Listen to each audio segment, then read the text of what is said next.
The main way that you'll be presenting forces in this unit, or the way to represent them, is in free body diagrams. And so a free body diagram is a way to illustrate all of the forces acting on a single object. So we want to draw all the forces acting on a single object because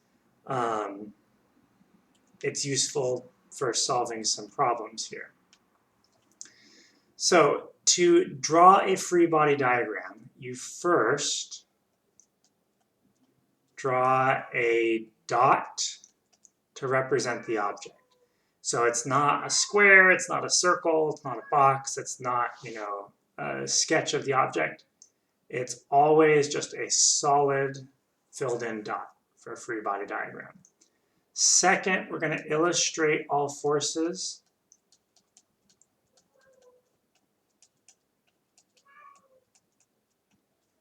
as vector arrows. So all forces will show up as arrows. All forces begin on the dot and extend outwards. And then all forces must be labeled. So we start on the dot and we extend outwards, and then we give it a label. So we'll call this, say, Fn. What that is will make sense later. We start on the dot, we draw outwards, and we might label this Fg. You don't start out here. This is wrong. That gap is bad.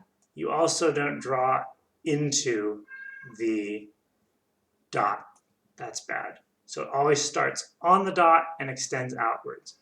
So what usually will throw people off is if they think about, oh, this, the object's being pushed, so they'll put the arrow on the left side for a push. If it's being pushed, you need to kind of imagine pushing through, and you'd actually draw on the other side like this. So some examples of free body diagrams.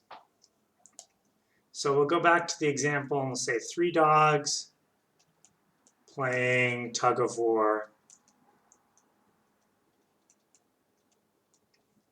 on a toy. We'll have our toy. We'll have the force of dog 1. We'll have the force of dog 2. We'll have the force of dog 3. And you'll notice we've got 3 forces. They're all extending outwards from the dot. So that's a good free body diagram. We might also have grocery cart being pushed down an aisle. You won't necessarily know why these are here until later, but you can just trust me. So this is the force of pushing the cart. Then there'll be some backwards force of friction, an upwards normal force, a downwards gravitational force. What's important is all of these things are forces acting on the grocery cart.